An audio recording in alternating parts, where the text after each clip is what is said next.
Nós sabemos que as autoridades do Itamaraty e das áreas econômicas, Ministério da Fazenda e outros, estão se preparando com afinco para um diálogo que tem grandes implicações no comércio internacional e, sobretudo, inclusive na área da concorrência.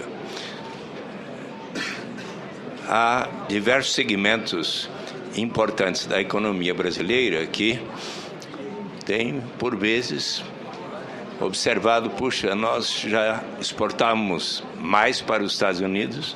Nos últimos anos, tivemos agora a passagem de uma situação superavitária para deficitária. Isso, em boa parte, decorre de instrumentos que, por vezes, são utilizados, ora pelo governo norte-americano, ora por nós, e que influenciam o grau de concorrência de certos segmentos, sejam dos manufaturados ou dos produtos agrícolas. E, de alguma maneira, isso tem que ver também com o grau de concorrência saudável que ambas as economias devem ter. E na hora de dialogarmos sobre problemas na área da concorrência, por vezes o Brasil chegou até a ir à Organização Mundial do Comércio para dizer, olha, não está certo esse tipo de procedimento.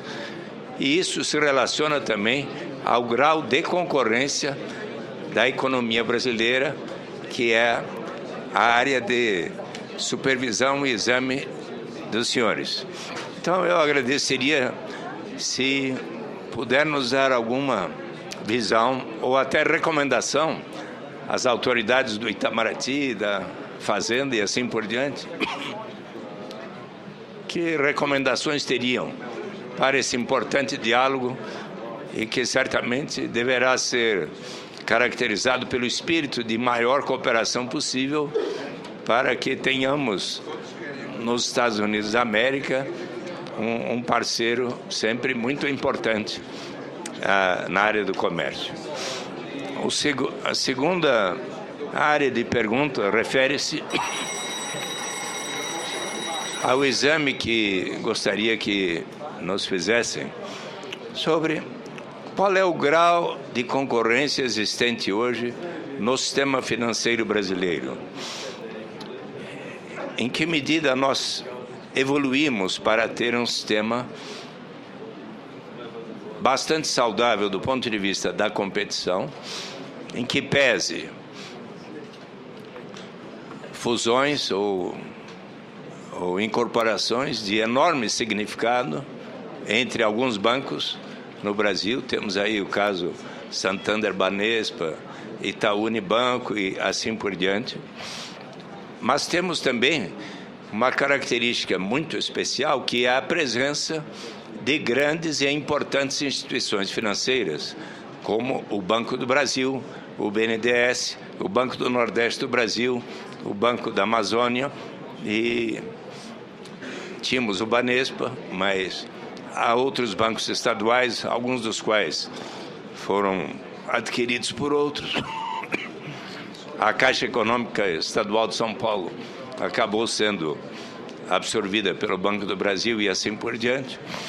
Mas, pelo que percebem, pelo que têm acompanhado, em que pese estas fusões e incorporações, temos hoje um sistema financeiro bastante saudável, ou há que o CAD, por vezes, estar preocupado com certas práticas que, porventura, ocorrem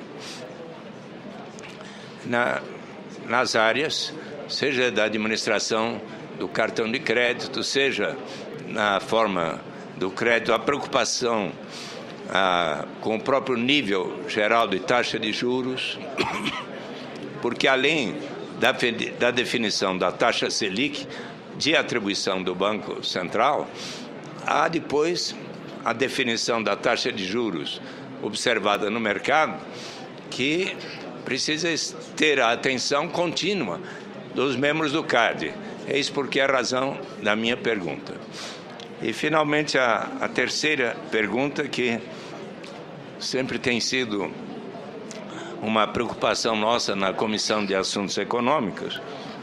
Me refiro à citricultura paulista, que o Fernando Magalhães Furlan, inclusive nós já tivemos a oportunidade de dialogar a respeito, mas essa é uma situação que dura já há 2 décadas e que resulta uma preocupação dos citricultores, que resulta do processo de concentração e verticalização das empresas, que controla o processamento, a comercialização e o sistema logístico de distribuição a granel do suco produzido. Ora, tendo em vista, inclusive, a sua experiência no CAD, ao longo de anos, ora como conselheiro, ora como procurador-geral, como avalia a crise presente? E que ações já foram adotadas no âmbito do CAD e do Sistema Brasileiro de Concorrência para minorar esse conflito concorrencial que muitas vezes penaliza os pequenos e médios agricultores?